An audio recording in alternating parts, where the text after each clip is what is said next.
this episode of Playlog, we're doing our monthly book club. We're reviewing One Shot.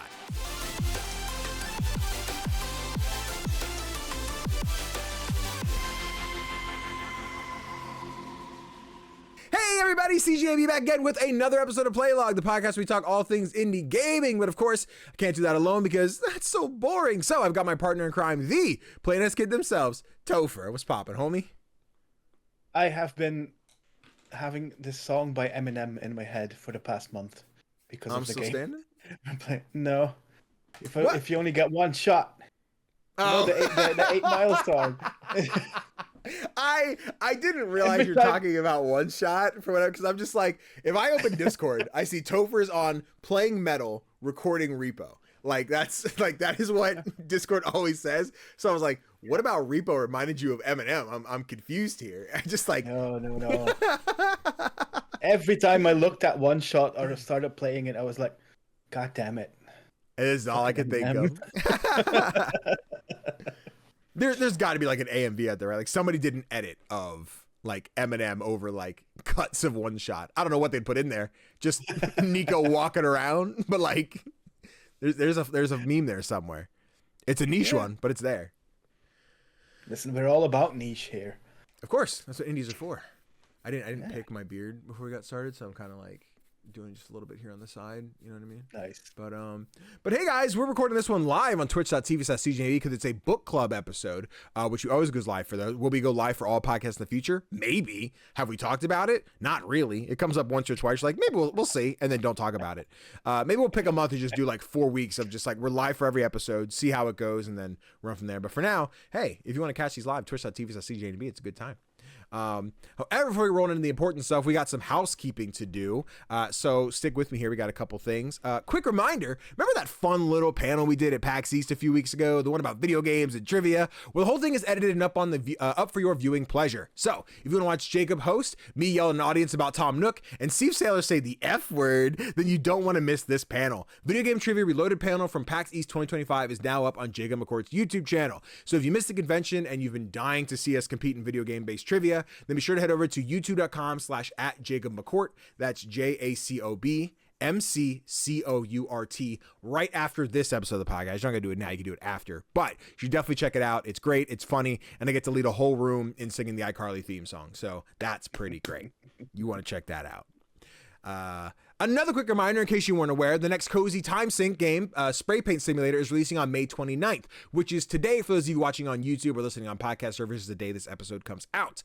And on the occasion, myself, along with a bunch of other creators, will be streaming the game over on the Whitethorn Twitch channel. So if you want to watch me play 2 hours of Spray Paint Simulator on the developer's own channel, be sure to head over to twitch.tv/WhiteThornGames at 5 p.m. Eastern Standard Time on Thursday, May 29th. Again, that's today of this video releasing. For you on Twitch, it's on Thursday, not today, but stick with me. And once my slot is finished, I have a 2-hour slot. I'm just going to go live on my own channel and play for another 2 hours. So a little weird, 2 hours on one channel, 2 hours on another, 4 hours of Spray Paint Simulator. So stick with me. It's going to be great. I had to double check with the devs because they were like, hey, anybody streaming, don't go past like level 4. Like this is where we need to stop. And I was like, hey, question. I'm streaming on release day, which is embargo's up. Can I do the new stuff? Like, yes, you can. Thank you for asking. I'm like, awesome. So I'm hoping and praying that nobody else thought to do the new stuff. And they're all like, let's paint the car again and the van again. And I'm like, I got the new stuff. Come to CGDannyB exclusive new content. You know, maybe. We'll see. But yeah, I'm looking forward to it. I can't wait to play more. And one last thing now, next week I will not be available because I will be going to Summer Game Fest in sunny Los Angeles. I got that from Big Fat Liar. But I will not be here to watch the Wholesome Direct with you guys, which I know is so sad. It's going to be okay. But you won't have to miss the thing because Tofr will be streaming the whole thing over on twitch.tv/PlayNiceKids. Underscores are important. Yes, it is underscores on the Play Nice Kids. Yes, cool. Twitch.tv/play_nice_kids. The link's in the description of every episode on YouTube, so you can still go get it. So catch that live on June 7th. So you stay up to date on all of the coziness you could ask for. I have my assumptions about some things there. I won't be able to react to it accordingly to be like, oh, this is happening. But when it's done, I'll be leaving a wedding. Oh no, it's on the 7th. Yeah. Damn, I was thinking it was on the 6th, so I could watch it on my flight out to LA, but I'll just have Summer Game Fest. I won't have, damn. I'll probably have to go home.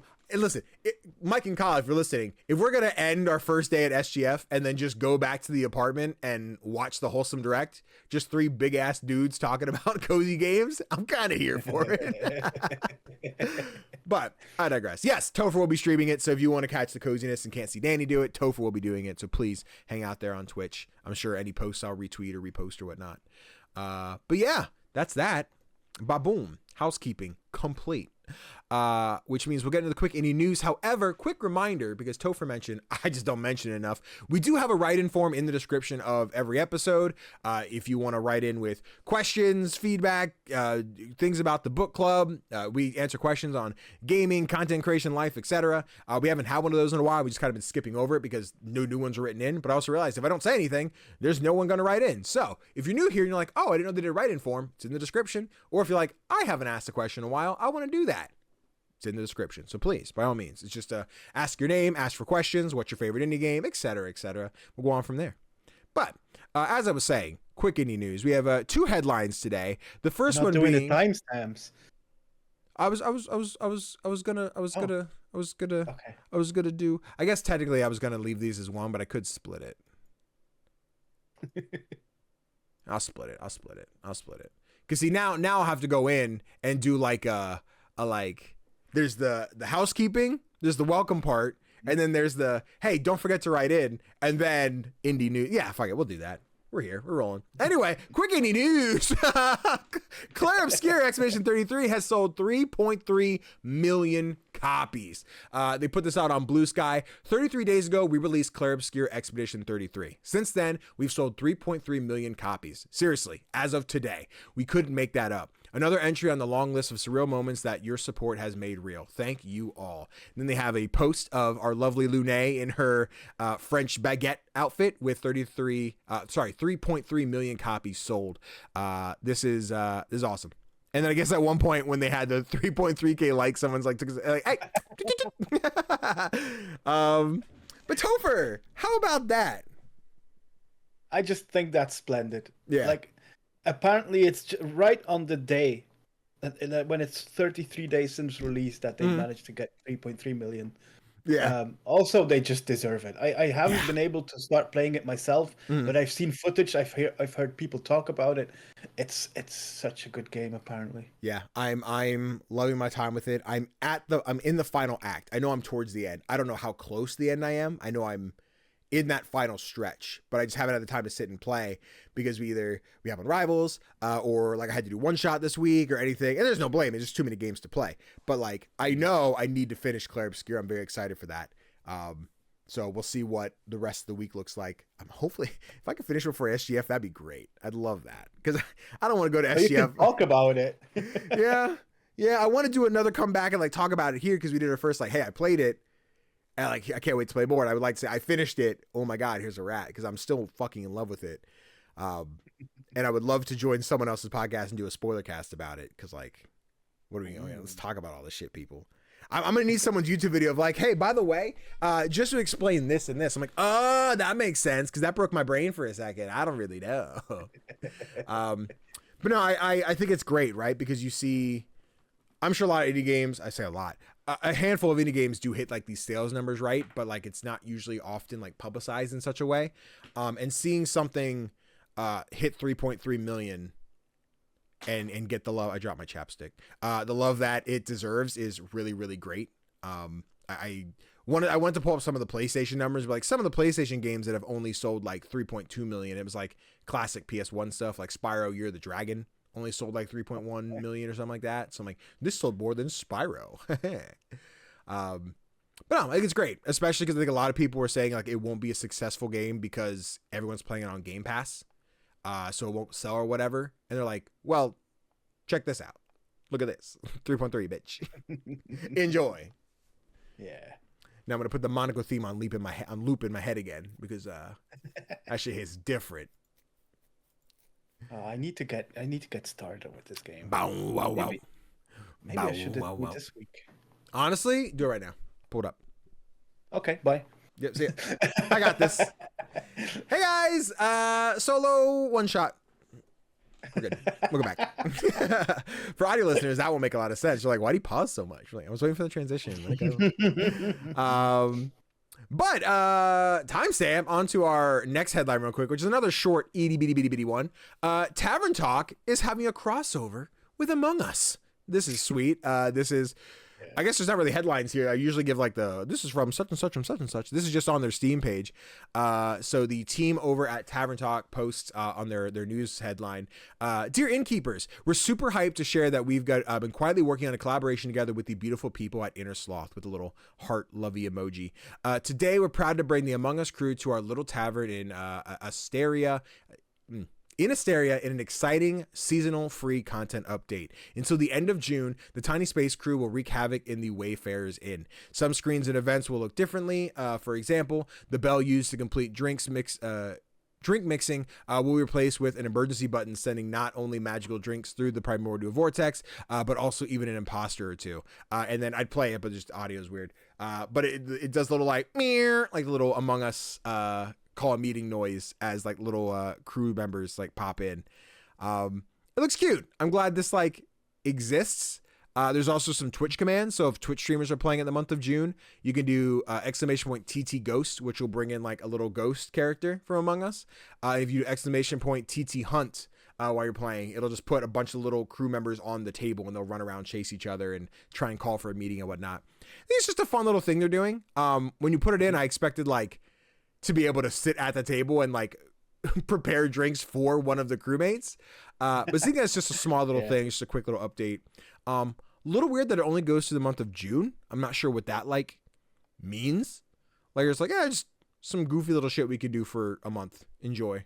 But how you feeling about the Among Us crossover?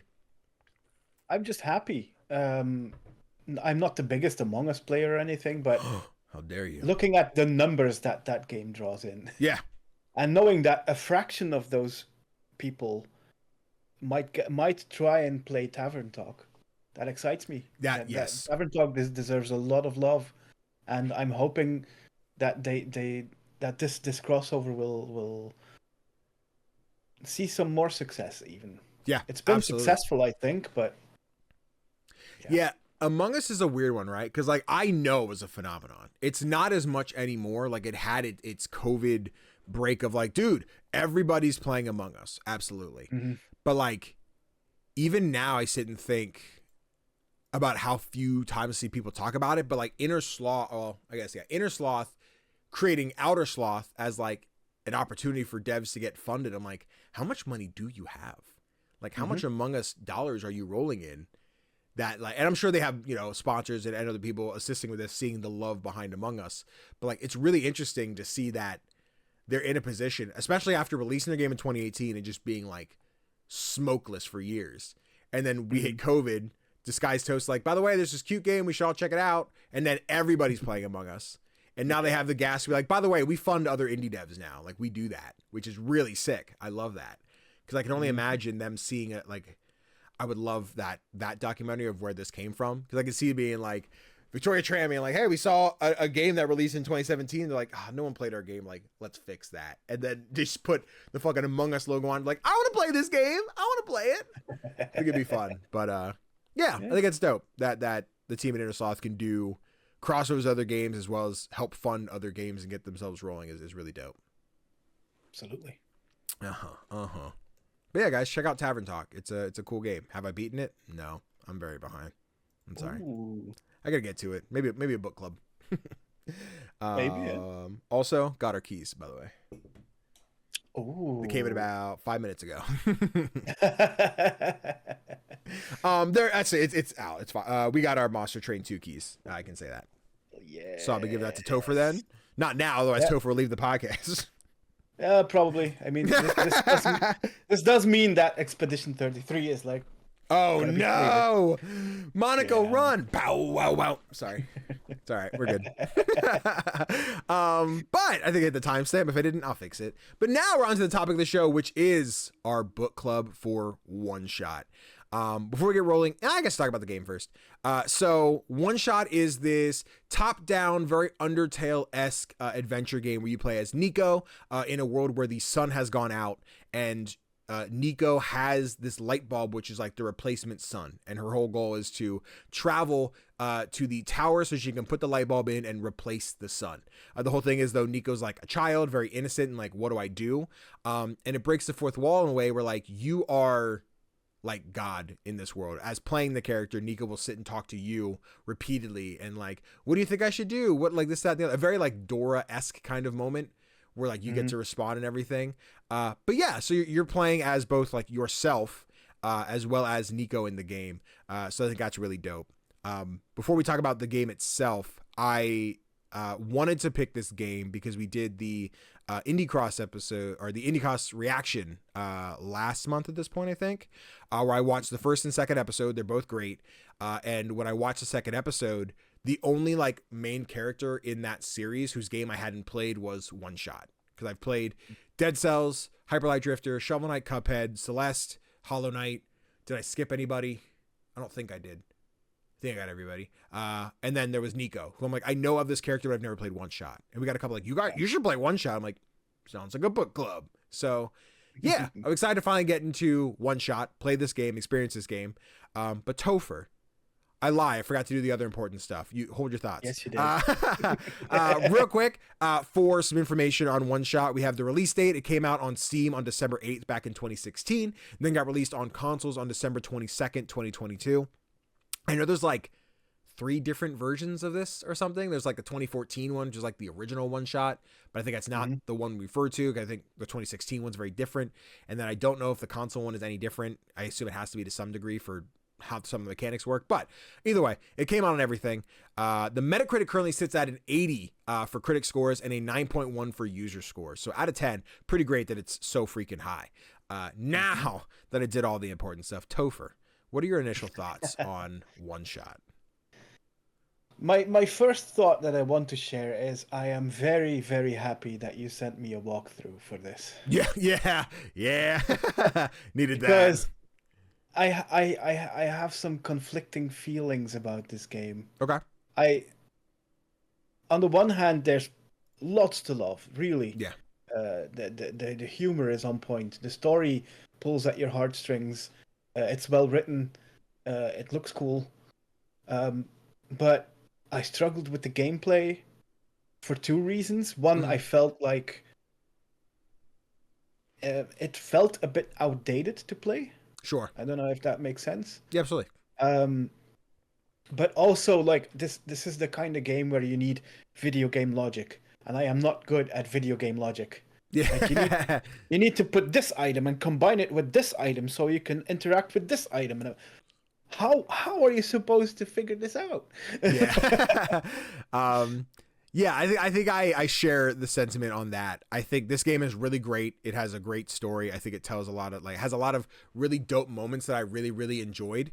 But I also think the mechanics of it definitely felt dated for something that came out in 2016, which again, old game. I think it's like an RPG Maker type build, like totally understandable. I don't think the game is bad. I think it has a lot of growing pains where I would like to see like the inventory list, which is like you pick up items. It's great. They have little icons next to them. But yeah, as you mentioned, there's a lot of like point and click kind of a mentality to it where like you pick the item. You're like, now how do I possibly climb up this thing? I have a ladder, right? You're like, yeah, but you can't use the ladder here. You're like, okay, but then what if I put these sticks and ropes together? You're right. You made a rope ladder. You can use that to climb. Like, what the fuck?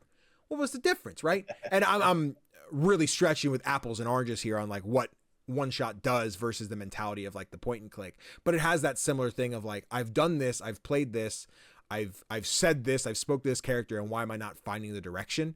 I very early on, I was even in like the first room where I'm like, okay, I finally figured out the remote puzzle. I think I was just overthinking it.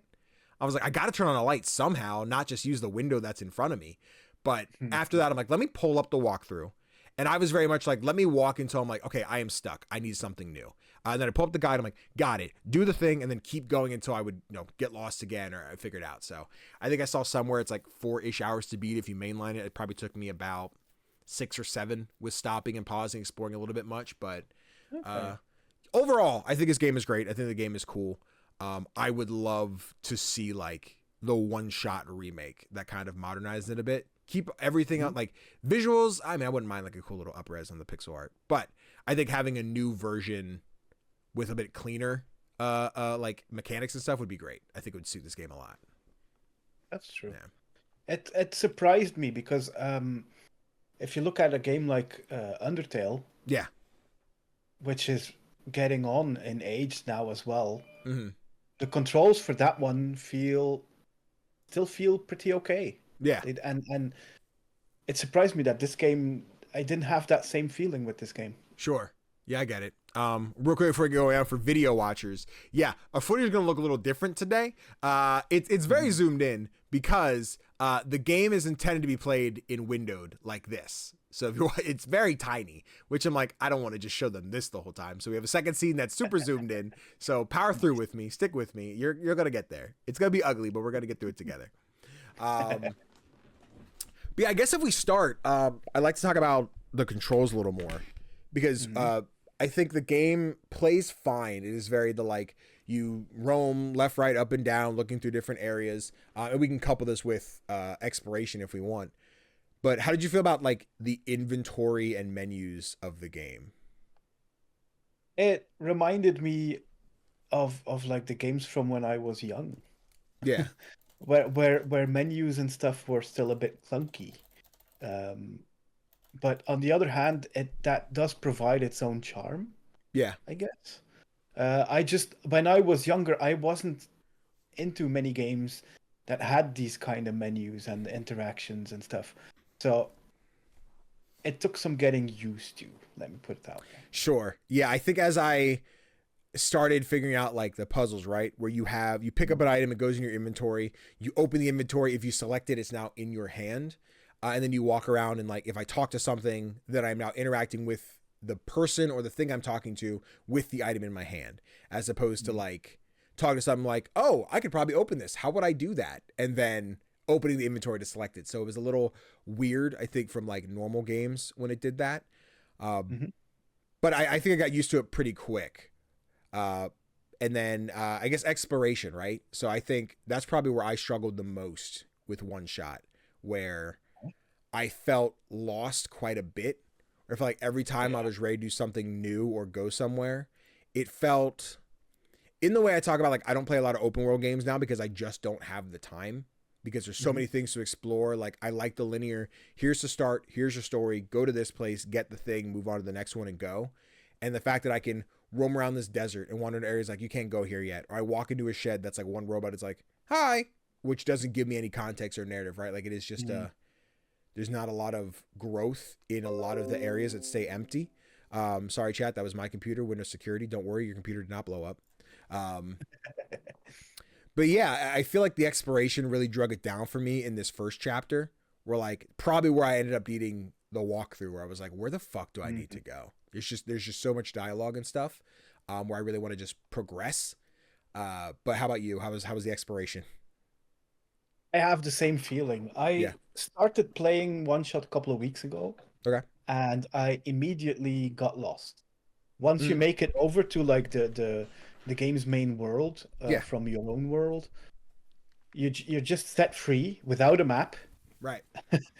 And you don't have any clue where to go. I mean, you're a kid, so obviously you don't know where to go. Yeah. But me as a player had no idea where to go either.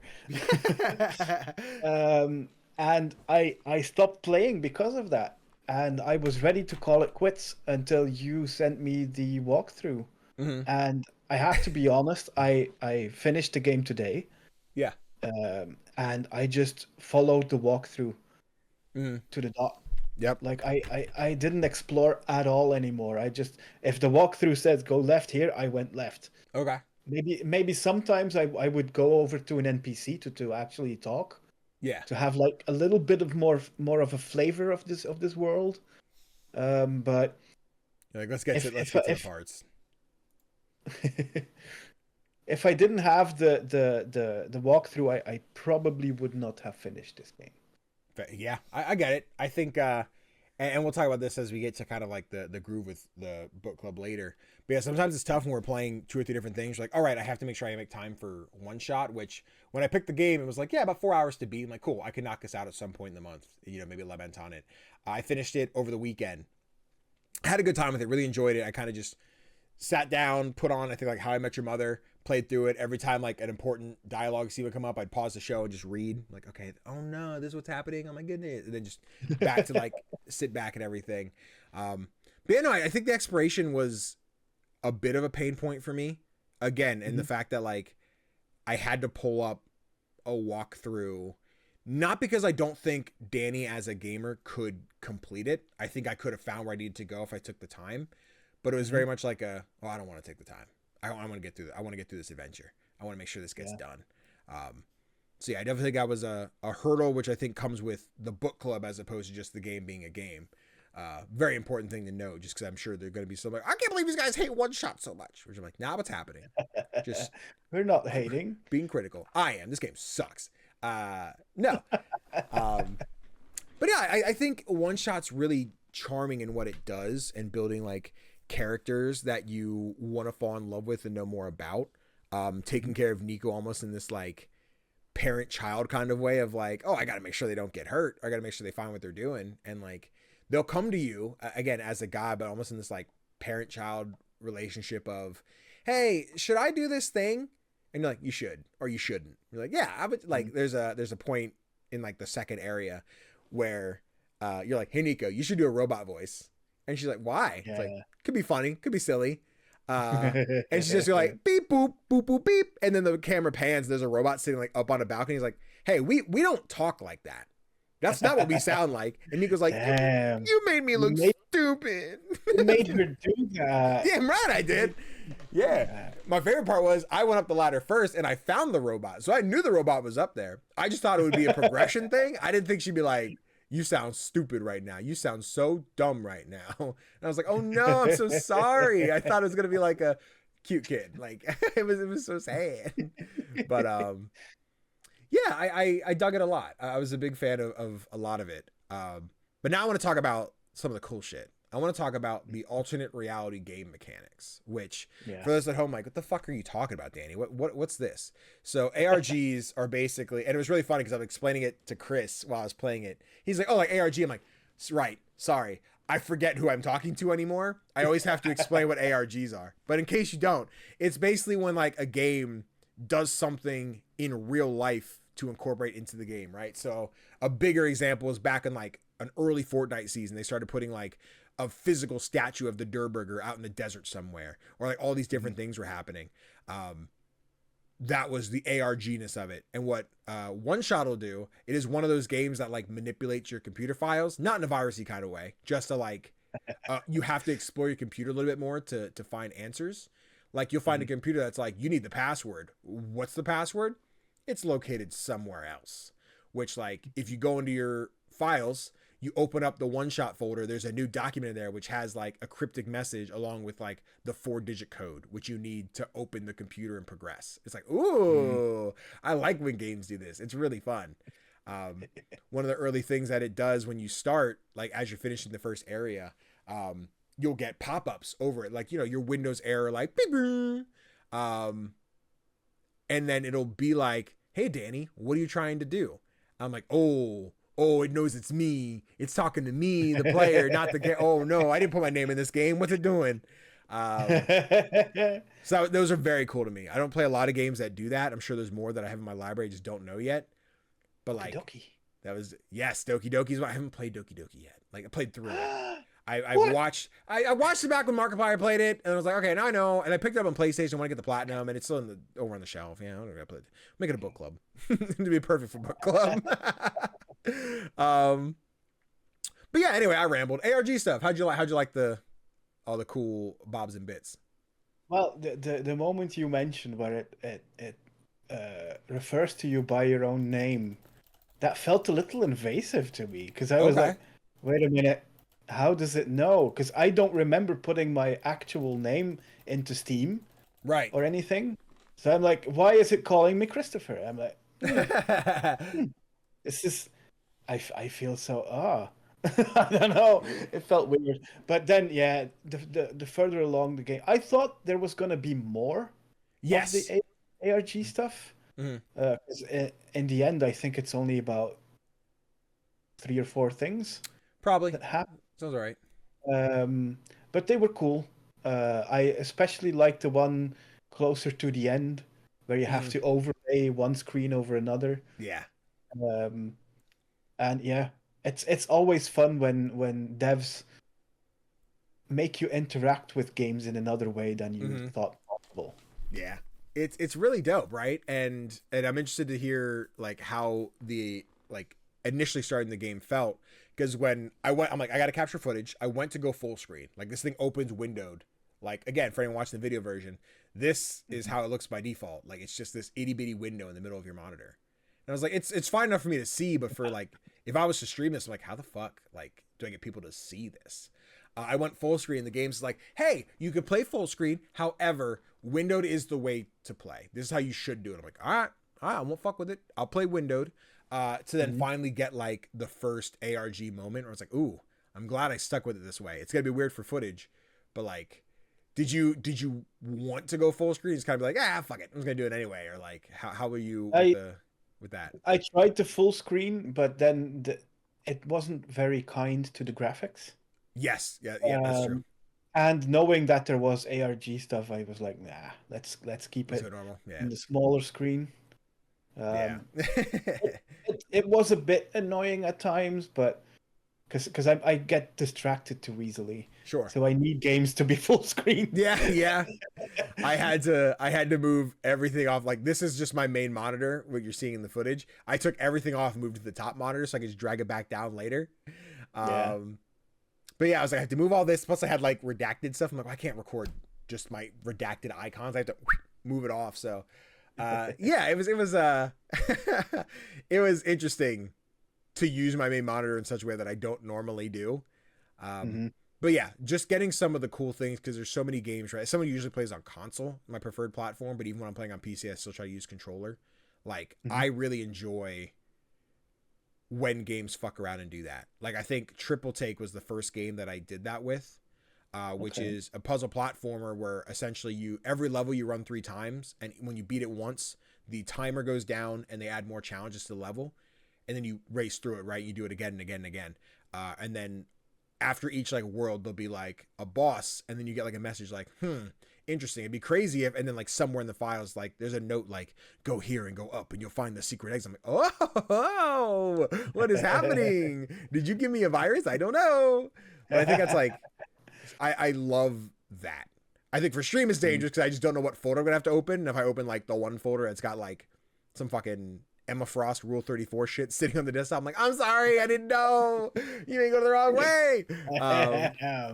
But I'm just kidding. It's Sue Storm all the way.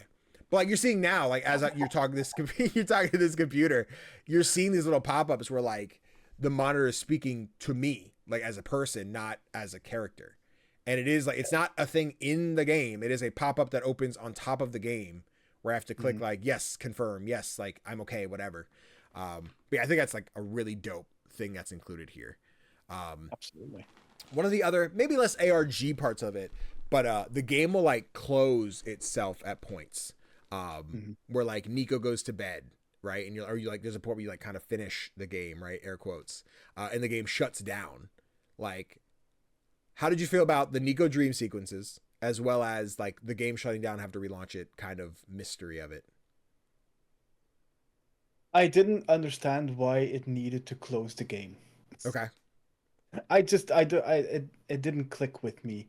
On the other hand, what I do want to mention is that if you close the game at any other time, like earlier this afternoon, I had to stop playing for a while, so I closed the game. And when you come back, Nico's all like, Christopher, are you there? Everything went black. I'm like, Jesus Christ, what did I do? Where are you? It's weird. Yeah. It's jarring, dude, for sure. Yeah. But yeah, the dream sequences were nice. They could have been a bit longer for me. Sure. Because now we were just stuck with like very small fragments, and I guess that's part of like the mystery of the game. Yeah. But it would have added, like I mentioned before, a bit more flavor even to the game. Right. Yeah, I think there's like, yeah, one of the first ones you get is like Nico wakes up in bed and you're like in the kitchen and mom's like making her breakfast and whatnot. And I forget, I think, is the light bulb broken in that one? Or I think maybe the light bulb only breaks the one time. But you're getting like backstory of like, oh, here's where Nico's from, or like what Nico, like what her mother would be doing, and blah blah blah blah blah. And she's like, oh my god, have you ever had pancakes? She's like, I have had pancakes. They're really good. And like, just again that kid asking the whimsical question to the adult, like, oh my god, what's happening? And I enjoyed those moments. Yeah, I think I agree with why the game have to shut down. I don't know if that's because I have to think back to 2016 where I'm like, games don't do this. Games don't fuck around and do goofy, silly shit. It's like, maybe they're being like, why did my game close? Like, that's wild. What even happened? Because like, I think Undertale does that too. Where like, yeah, the game closes at one point where you're going into some boss fight. You're like, open that back up. Come back here. I'm not done. So having these moments where Nico is like, all right, I'm going to go to bed. I'll talk to you later, which could just be save points for you. And maybe they're intended for the game to be like, cool, I'm going to put the game down for now. I don't really know the motives. I'm sure someone out there followed a tweet that said, I understand exactly why. So for the one-shot fans, you got to tell us. But yeah, I think it's just the idea that I was like, I got to get this game done. So I would close the game to reopen and then be like, all right, cool. Little cutscene of whatever Nico's going through, conversation with you, and then just right back to exploring again. Yeah, but I think we're charming in a way. Again, like a unique thing that I'm like, this is nice to have happen. Yeah. Let me see here. Then I guess we'll talk a bit more about the story here. So I guess potential gloves off spoiler moment here for anyone who's like, wait, I haven't played One Shot. I don't know what happened there. You had an entire month. What are you doing? But yeah, I'm going to cut forward a little bit more here because I see we're watching the same fucking shit. Open this fucking box. There we go. We're in the grass. But yeah, so I guess the first thing I was thinking was your energy as the god, right? Which like you play as this godlike character. You're speaking to Nico. How did you interpret yourself like as a character? Because I think I started on like, this is me speaking, like Danny is speaking to this character. But then as you're picking dialogue, some of the like options felt really cold and just like, yes, no. I was like, I wouldn't answer like that. I don't want to be like, I want the kid to understand the thing they're asking me. Like, and they're like, why is this happening? Like, it's not really important. I'm like, no, that's not an answer. That's not an answer for the kid. Give them knowledge. Give them some kind of info. So like, yeah, absolutely. I was really beaten back and forth of like, who am I? What God do they want me to feel like in this game? So how did that play for you? I tried to be like a helpful god. Yeah. While allowing Nico to form her own opinions and do what she believes is right. Okay. I tried to like see it as more of a parent than a god, I think. Yeah. I was wondering if my kid came to me for advice, what advice would I give? Sure. Within the parameters of the game, of course. Because like you said, sometimes the choices that you had were a bit too short or too direct. But yeah, I tried to like be supportive and optimistic. But I hadn't really thought about myself in this game in that way. Yeah. Interesting. I did. I was like, no, don't make me the bad guy. Don't make me the bad guy. I don't want to be the bad guy. But another important moment, which I think is perfect, or this is the footage pulling up, there's like a forest sprite-esque character that you come across. I don't really know what they would be. But in the second part of the world, there's like vines overgrown everywhere. And this character's like, I haven't seen the sun. And she's basically, I'm about to die. Like, I just want to see the sun like one more time. So you leave the light bulb, the sun, with her, which, cheers her up and opens more of the map for you to explore and find new things. But it's just like, just be careful there, Messiah. Like, you need that. Like, that's kind of important to fix the whole world, or we're going to have some problems. To then, like, go out, you solve some issues, you find some bird people, you reunite the brother and sister. They show you around town a little bit, like, hey, check out our little house, look at our playground, it's really cute. To then come back here and find her just like gone. the light bulb is like burnt out, somehow recharges or whatever, and you get to move on to the rest of the the level. How'd this level hit for you? How was this? This was the level where I realized how this game beautifully combines heavier subject matter with whimsical stuff. Mm-hmm. And it's something that it does well throughout the entire game. But this is the point where I realized, like, this isn't like for kids. Yeah. This is not a game you would let your kids play, because this is a bit too dark. Sure. Although, having said that, looking back at the cartoons from my youth, those got dark quite often. Tofr was a Happy Tree Friends kind of kid. I get it. Oh yeah. But it's a beautiful way to like get mature subjects across. Yeah. And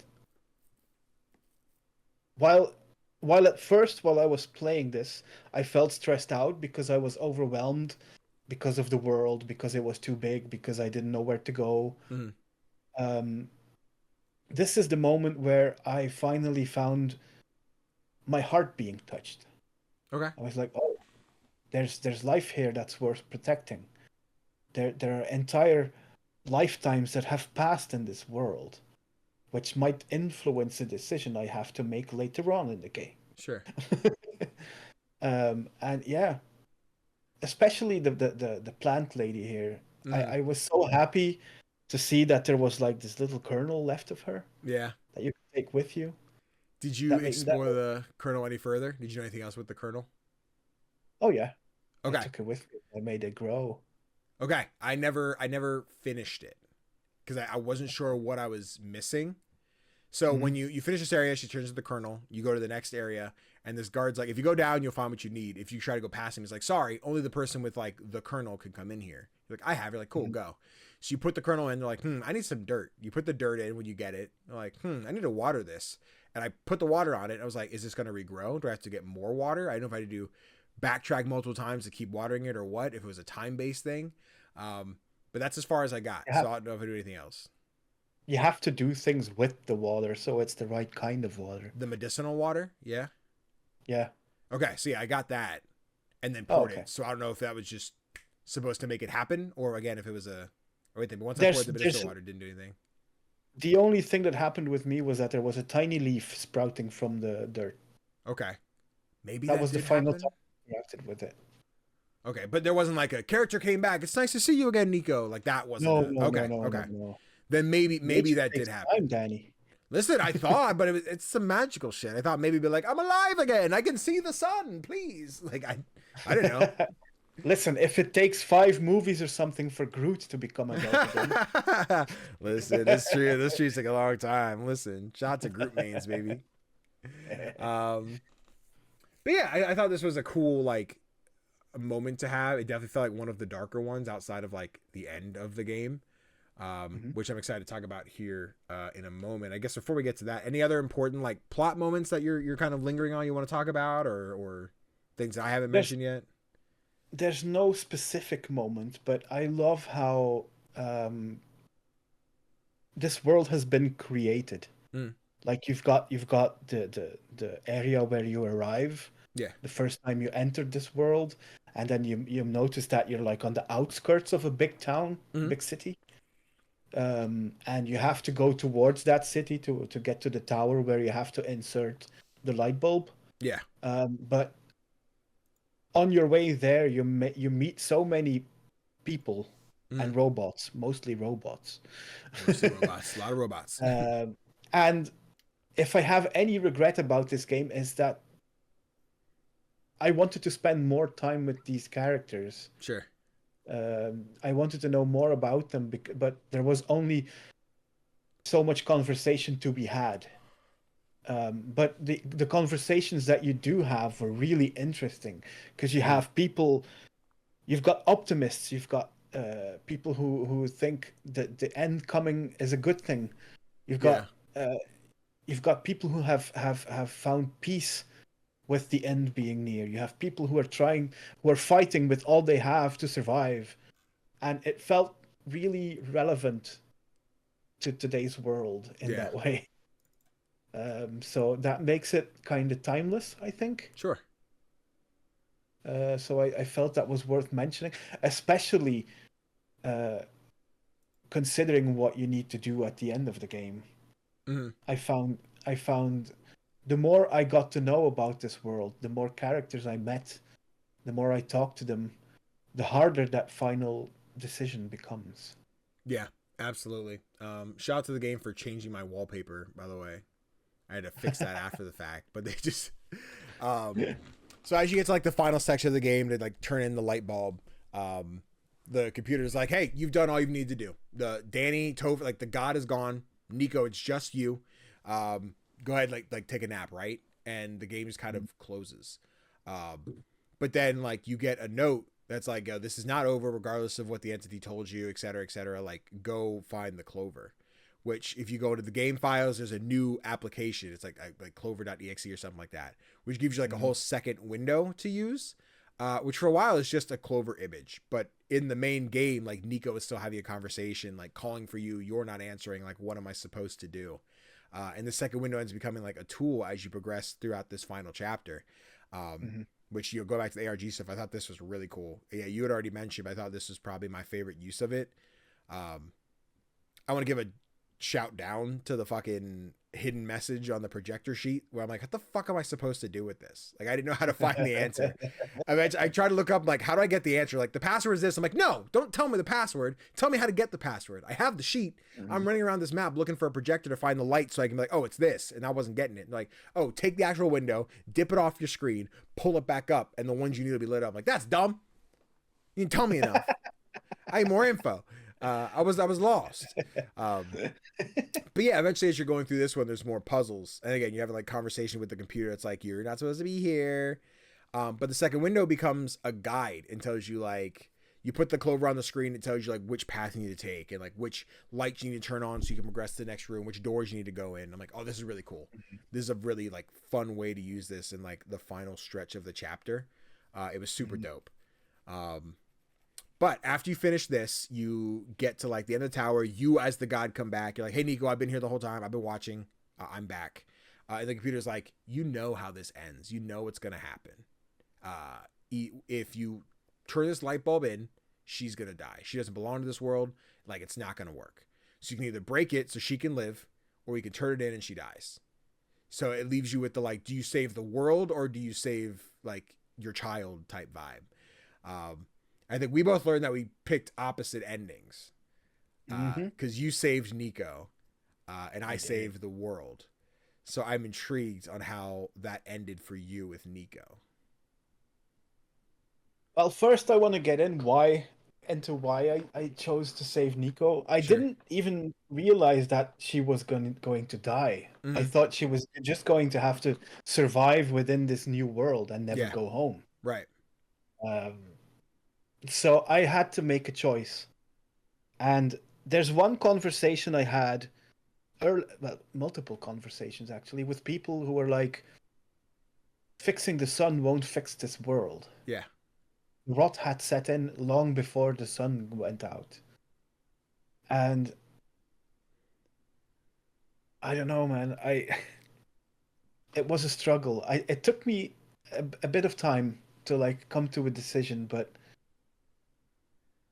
Nico didn't deserve to, like, she didn't choose to do this, and still she did everything to do the right thing.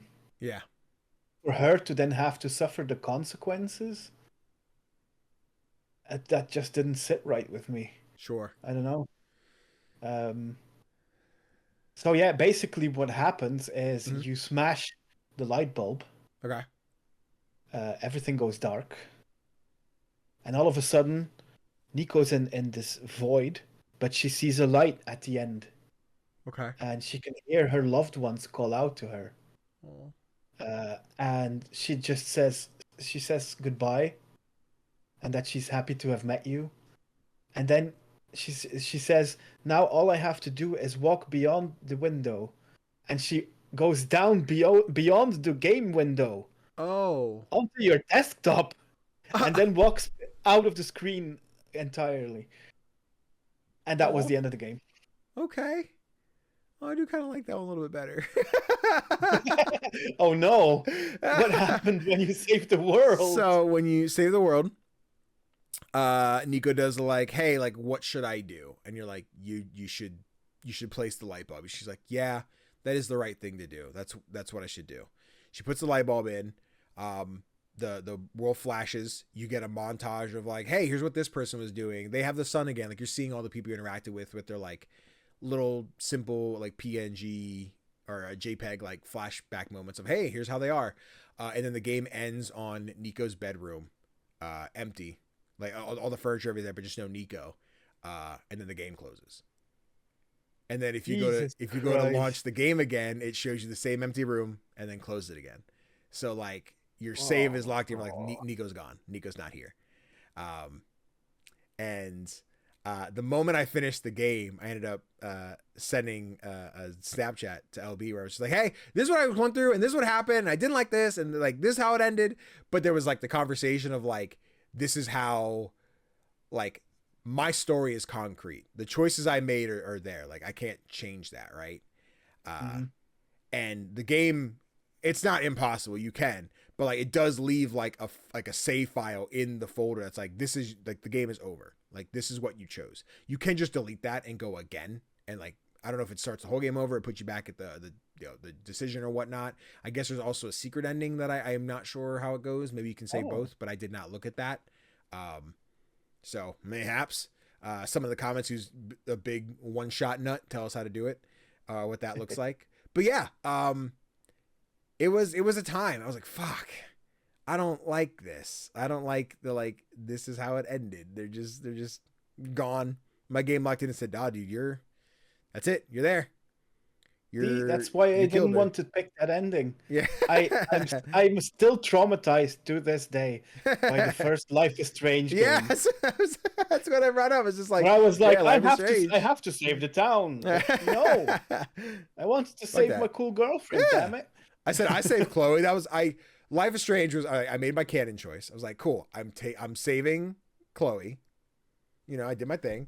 And then let's try the other ending, and I'm going to try that and see what I get. I'm like, oh, this ending sucks. I'm going to go with the main one. I'm like, my ending is this one. But yeah, I should hopefully have the footage here of what this ending looked like. Yeah, you have the, like, which one do? Do you return home? Do you return the sun? Nico puts it on one shot, and yeah, you're seeing like the different characters. Like, oh, look, the sun and everything else. Look, the lady, the scientist, and then the robot from the beginning. Come on, one more clip. Oh, here we go. Somewhere. Come on. Where's it at? Yeah, here. And they just show you the bedroom. Jesus Christ. And it just sits there. It sits there. That's horrible. And bop, and it's gone. That's horrible. Yep. It's rough. And it was the thing of like, I felt, and we compare to Life is Strange, but I also want to compare it to The Last of Us, which is not a choice you get. You can get a choice for Last of Us. And sorry if you came in here not prepared to get spoiled for Life is Strange or The Last of Us, but here we are. But like the way Last of Us 1 ends, right, with Joel making the decision of, I guess, you've watched or know the ending of Last of Us, or I don't know if you played. I do know the ending. Okay, cool. Then I guess spoilers for Last of Us. Like they take in Ellie to the Fireflies, like she's going to die. To get the cure, we need to kill her, right?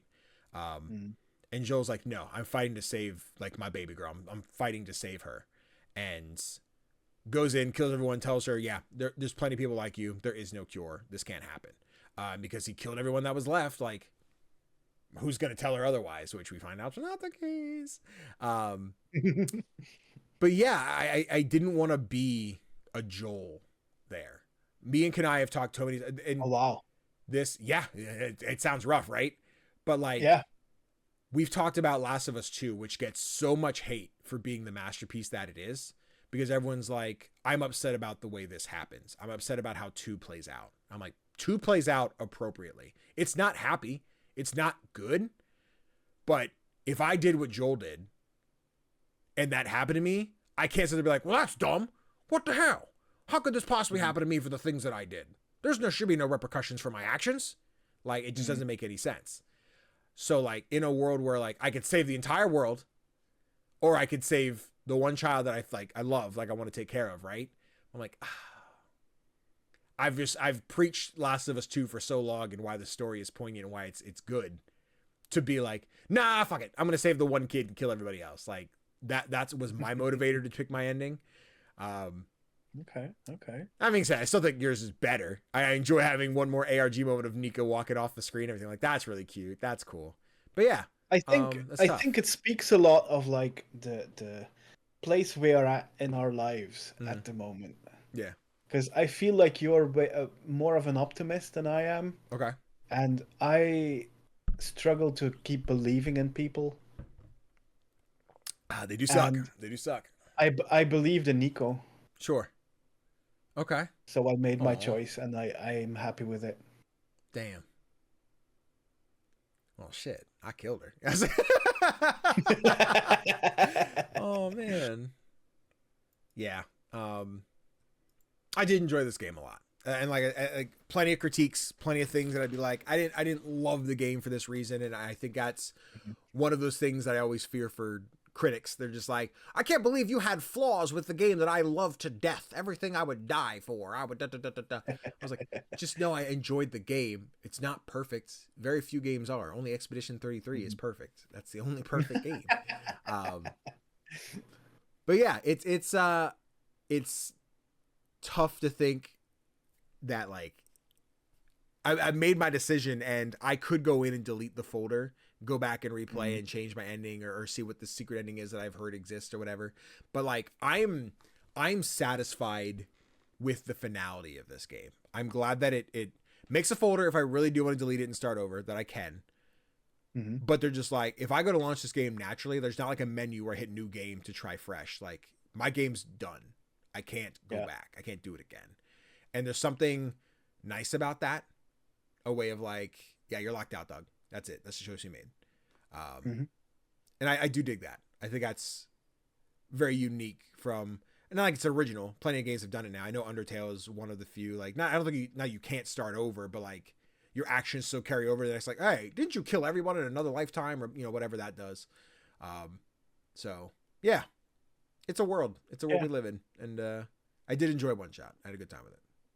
Oh yeah, me too.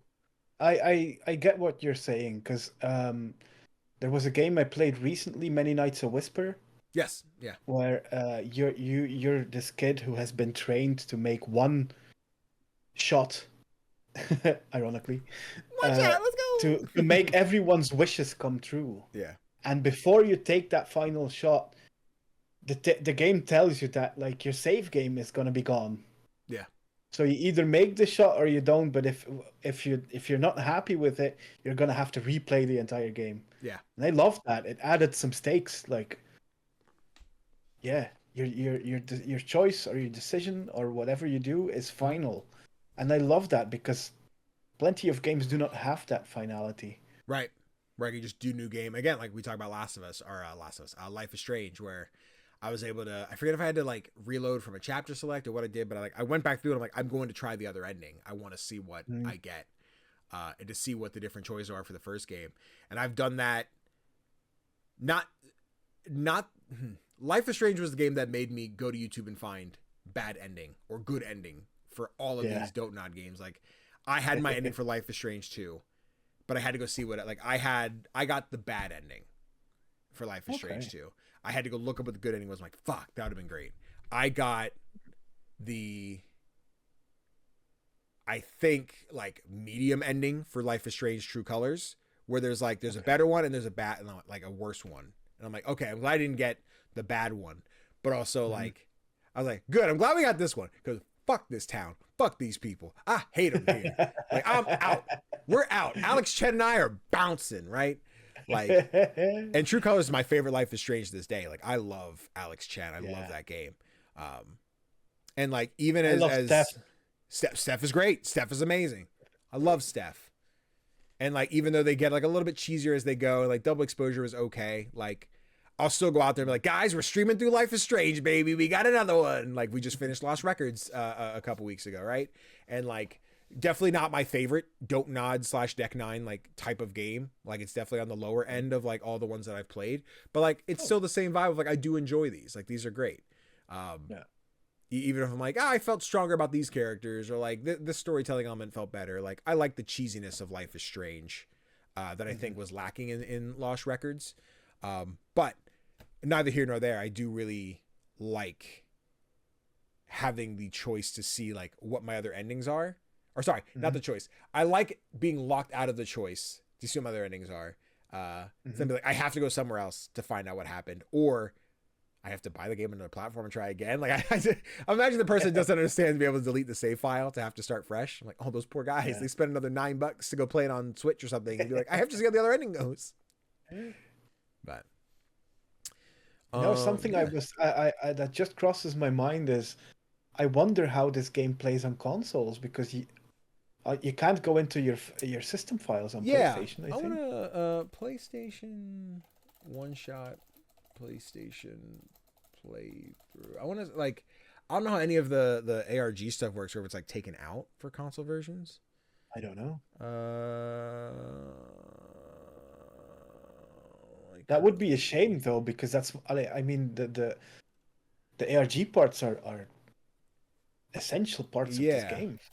OneShot, how does ARG work on console? Does it show?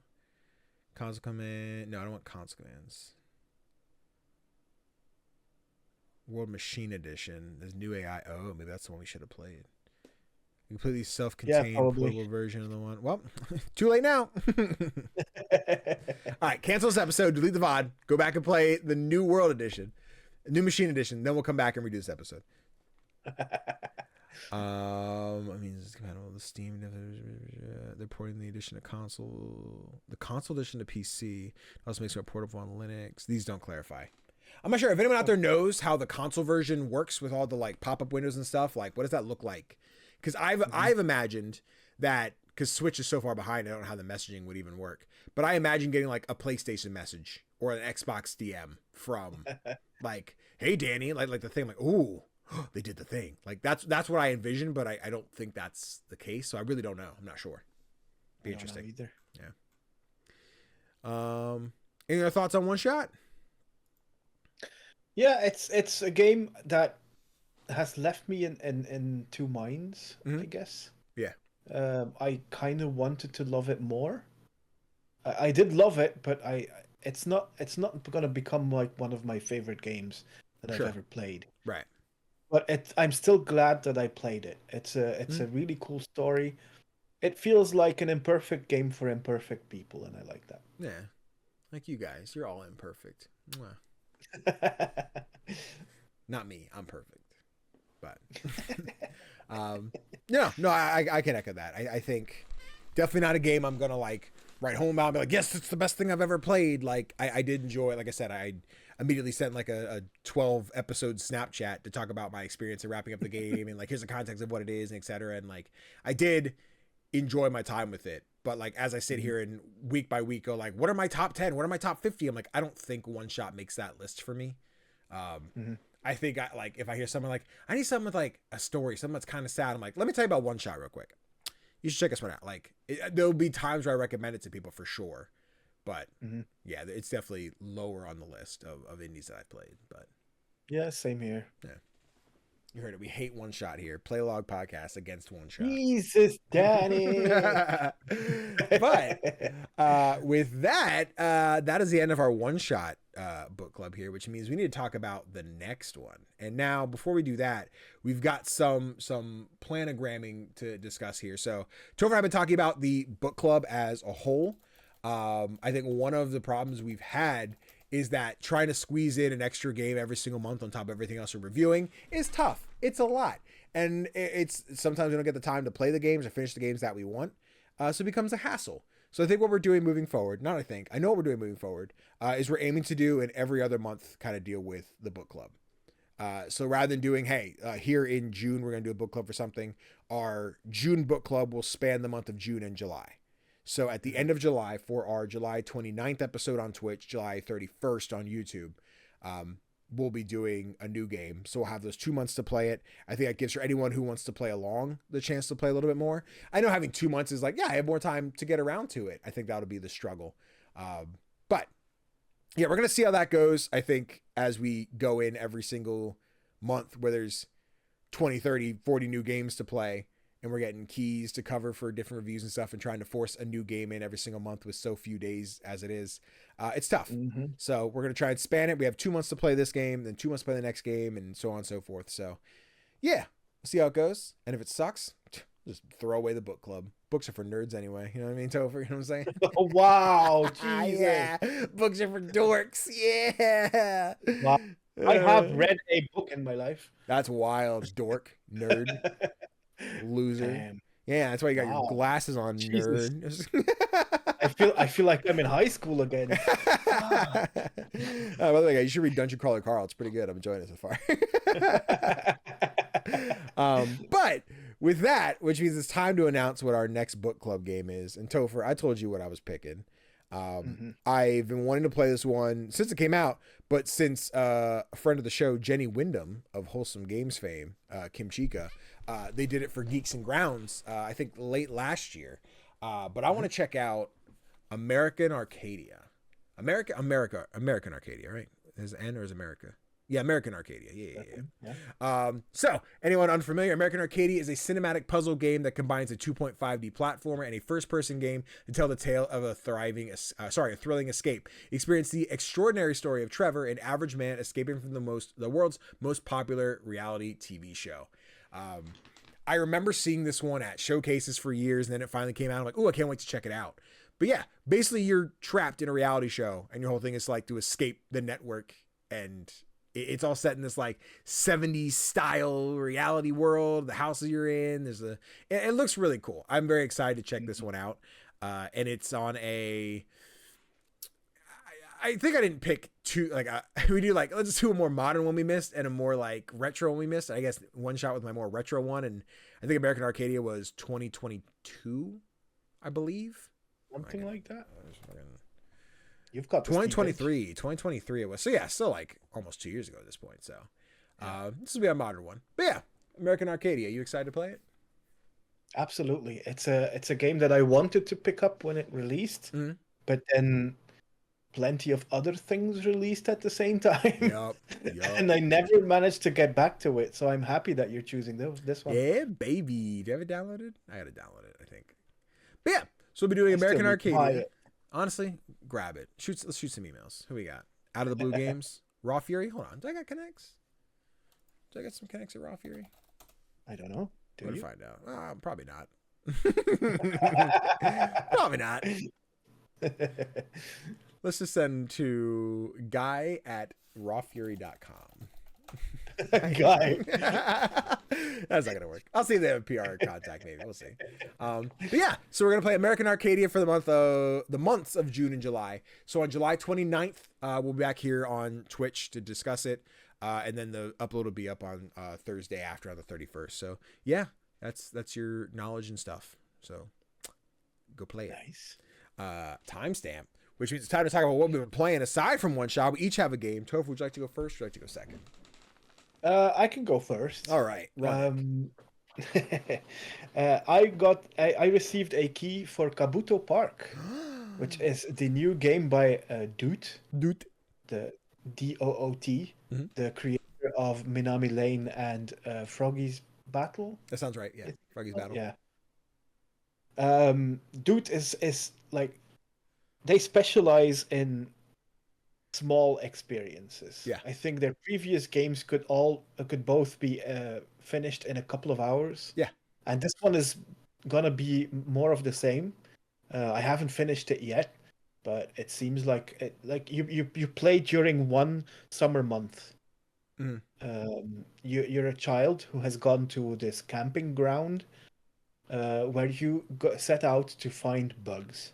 Which I really like, because I remember when Pokemon first came out, the Pokemon games were made by someone who used to catch bugs and collect them. Oh, okay. He wanted to recreate that feeling of collecting bugs in a video game. Yeah. Now here we are, like 30 years on, and we're getting an actual game about collecting bugs. Give me them bugs. Collecting the bugs is quite simple. You go to an area, and you can click on a couple of spaces within that area, and then you get a mini whatchamacallit, quick time event where you try to catch the bug, and then you train these bugs to do battles. Get them. So fight bugs. the battles are what do you call it? When it's like the opposite of like when two teams pull a rope. It's the opposite of that. You try to push each wrestling. I don't know what I mean. Tug of war, but I don't know what the opposite of tug of war is. It's the opposite of tug of war. Push of peace.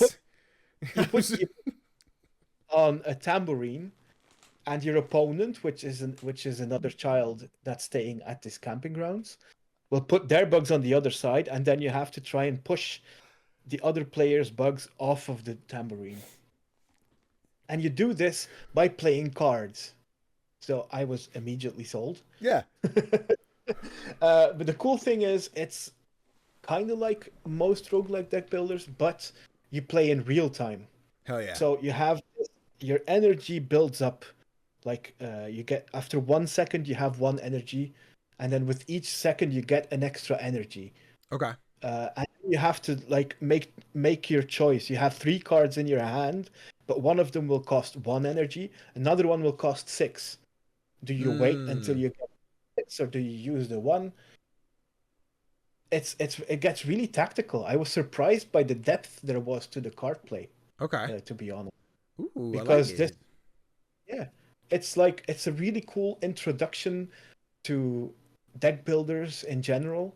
Yeah. For people who have never played them, especially if you like your games cozy.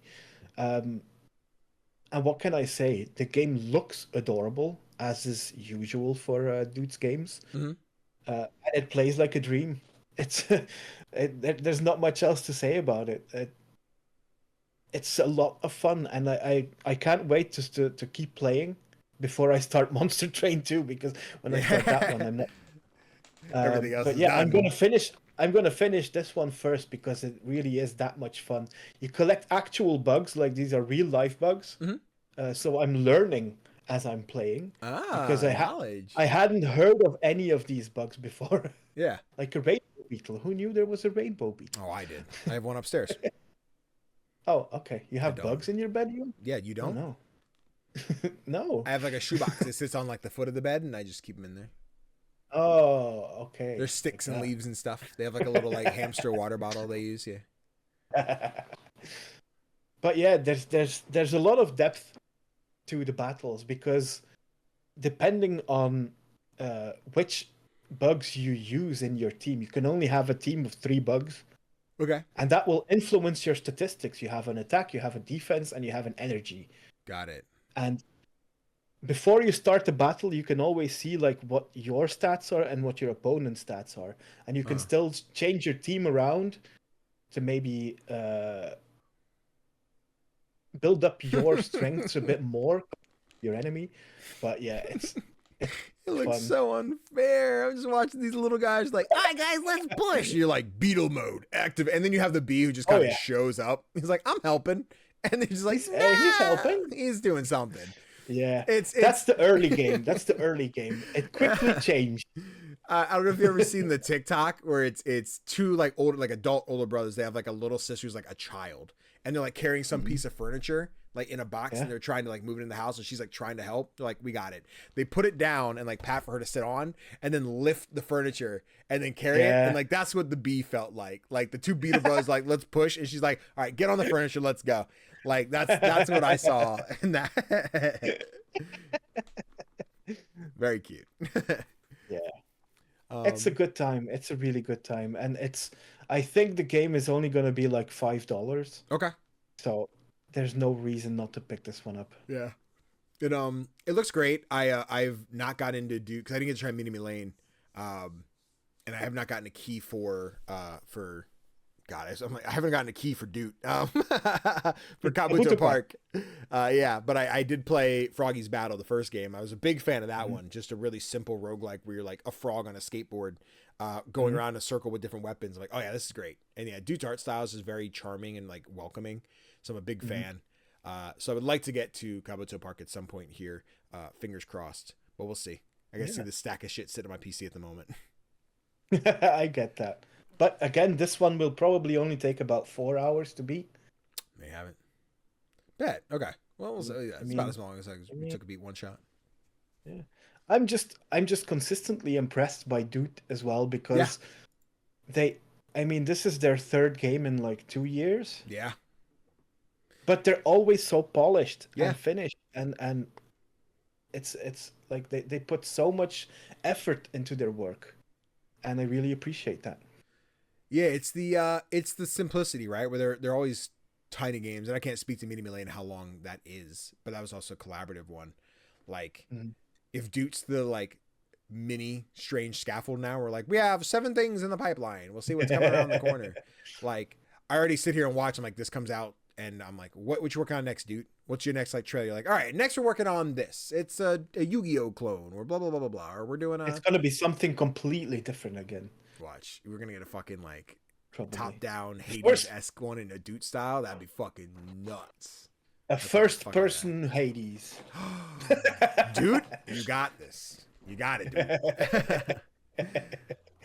Yeah, I'm a big fan of how it looks really fun and cute. I like the sumo style. I really tickled myself earlier. You're like the opposite of tug of war. I'm like the push of peace. And I really tickled myself on that one. It was good. But yeah, fuck yeah. We dig a good cute Doot game. They're fun. Absolutely. Then with that, Taimo Stamparino. I got to check out the demo for a game that comes out next week, I think it's after Next Fest. That sounds about right. Double checking the Steam page and see what it says while I ramble and mumble to myself. Okay, that's in June. It's in June, so it's next month. Cool. But I've been playing the demo for Lost in Random: The Eternal Die. Now I have Lost in Random installed on my PlayStation. I've not played it yet, like the base game, the original game, the EA original title. But I got, I think I'm lined up for a key from Future Friends for the full game. And Lost in Random initially is this game that's really set in like a fantasy world where dice are very important to like attacks and everything. So they made it into a Hades-esque roguelike, where you are exploring this world. You get a melee weapon, you get a magical spell, and you have your die. Your die's name is Fortune. And you can roll this die as an attack, but whatever face it lands on can also buff your attacks, right? So you'll pick up skills along the way as you do in any roguelike. But they might give you one that's like, hey, if you roll a 6, you get increased attack. If you roll an odd number, this will happen. If you roll an even number, this will happen. And those all depend on what things you pick up. The game feels super fluid. It feels really smooth, and the art style is so there. I love this EA original style they've done with, again, Lost in Random, Eternal Die, and then we've had the Midnight Walk, which came out earlier this month. I love this claymation, like tactile object type of physical style they put on. It's so cool. I'm a big fan. Just to get in a little bit for like the actual gameplay here. Like, yeah, it starts your typical tutorial. You have your isometric stuff. You pick up a card, which would be like a special type of weapon. I think the first one you get's like a spear, but I found one that's like Thor's hammer, which you'll throw. It'll just like, it'll spin and just like bounce off walls. That's currently my favorite.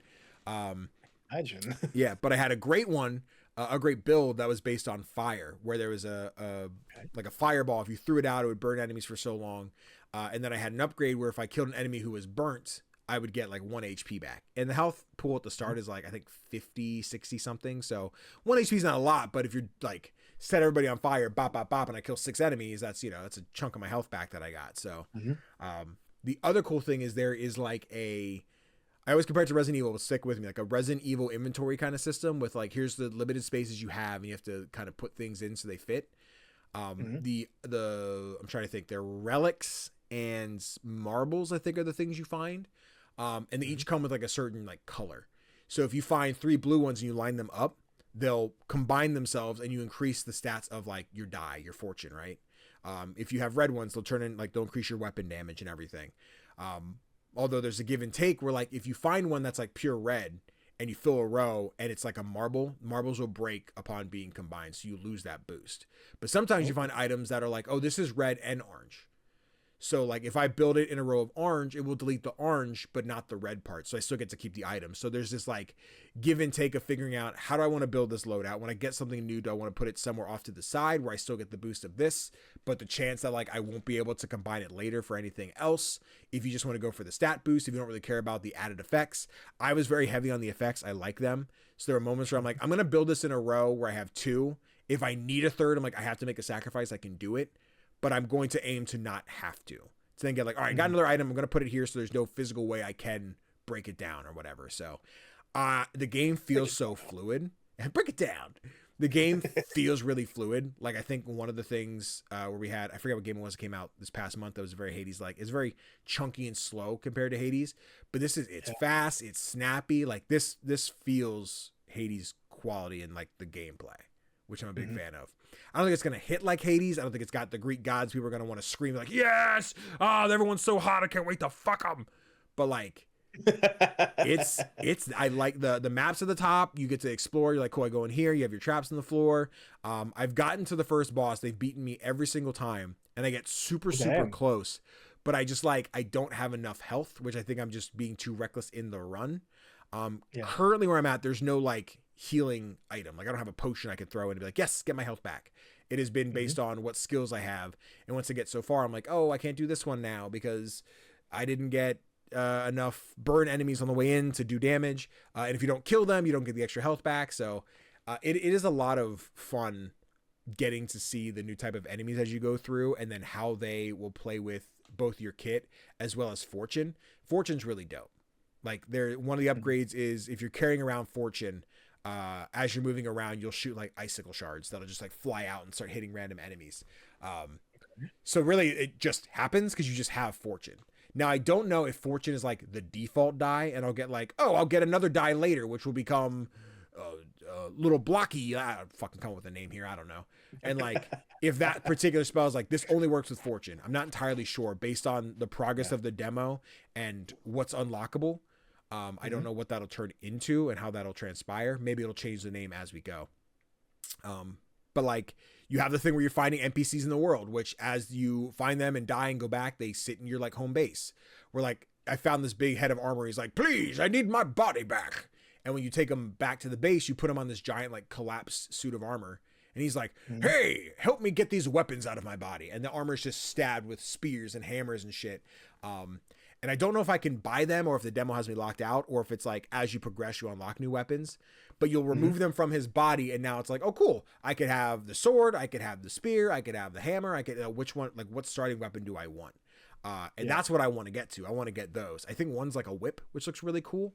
And after playing Hades 2, I'm like, oh yeah, I got to figure out what all the different weapons are so I can play with them and see which one's like my vibe, which one I'm going to rock the whole time. And I'm sure the sword's great. The sword feels fine, but it is like the basic one. But then also every weapon has 3 like lines of upgrades. Like the healing one is one of the sword options, but there's an ice and a fire one as well. You have to pick which track you want to go down. So as you pick up different pips, which are these little blue stones, which are like made out of like dead dice, like the pips, you know, the little dots on the dice. You'll get those kind of deals. Like, okay, cool. So I have more options to go a different path with the sword. I can do fire, ice, or healing. I'm sure the other weapons have the same thing. Just I can't see those because they're not unlocked. But yeah, this one comes out here in June.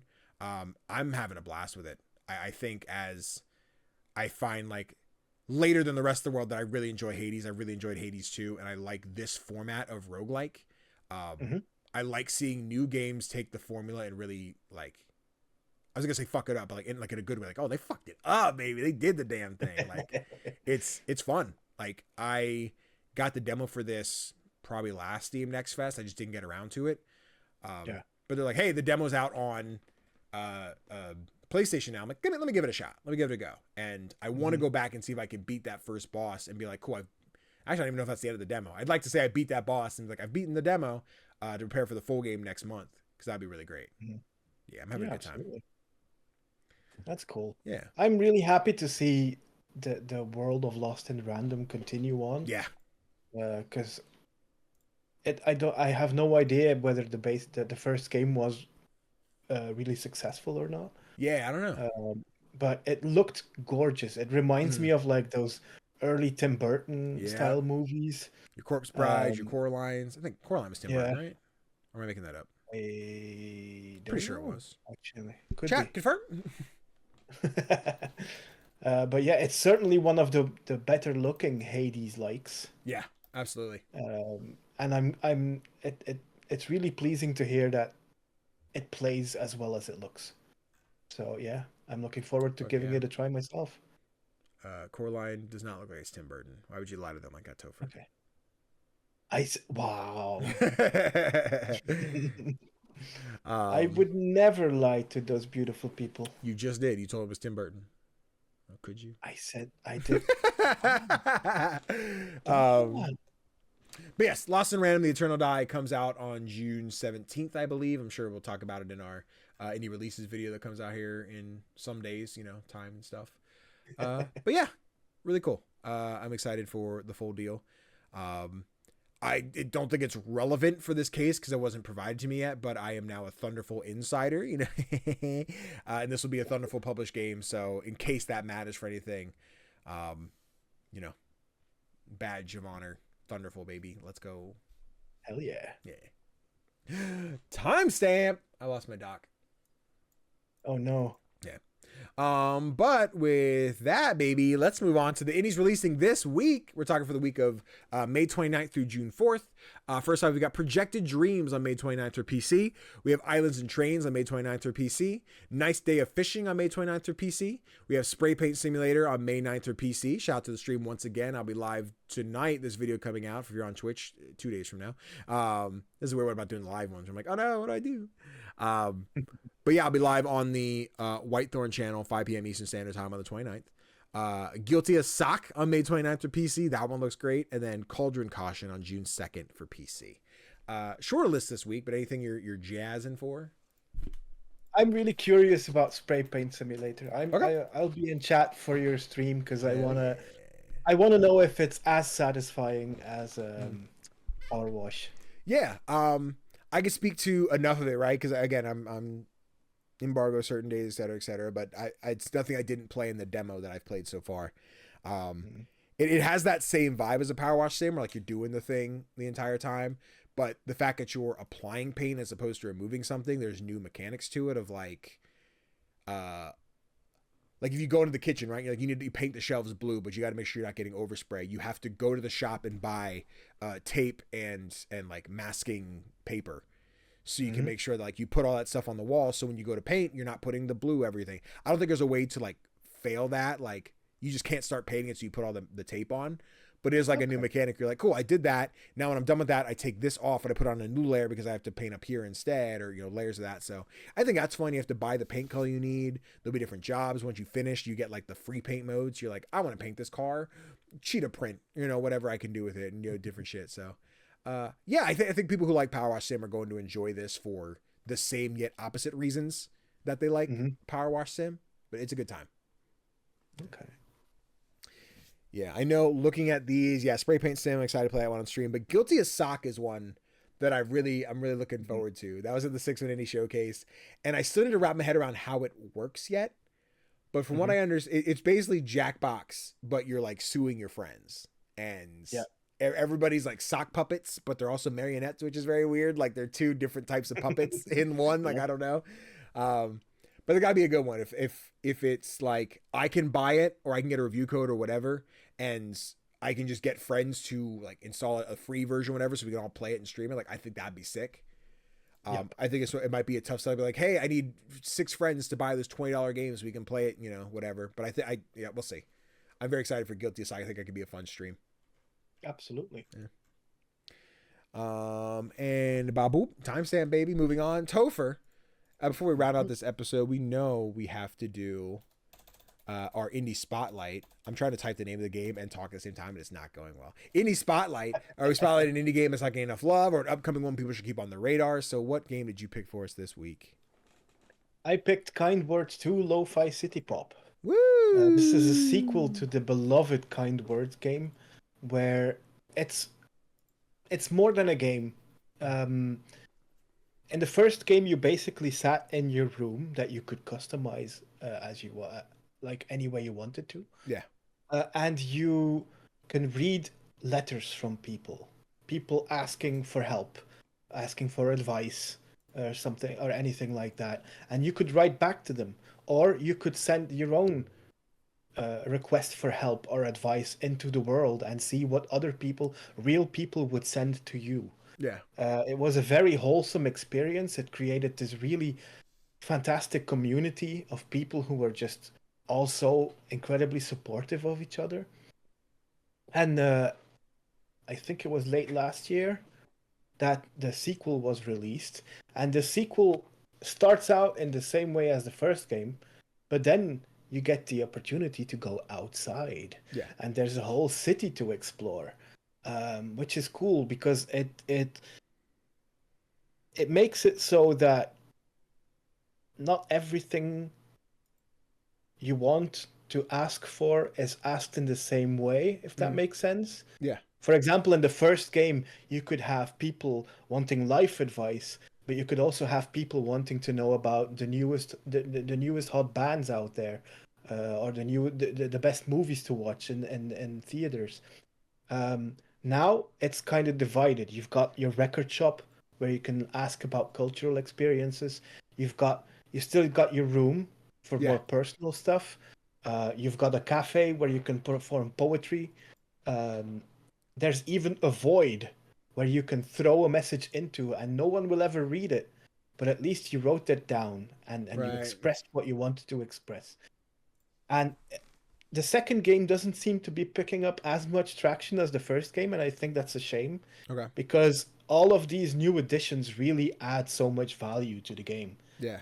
And the cool thing is, people who own the first game, their letters will still be included in the second game. Oh, that's cool. I didn't know that. So you can still, yeah.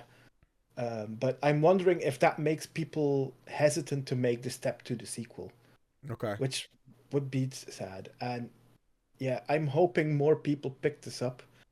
I do believe that the game gets curated a lot because there's just no shit posting. There aren't any trolls. Okay. Which I love. Yeah. So yeah, Kind Words 2.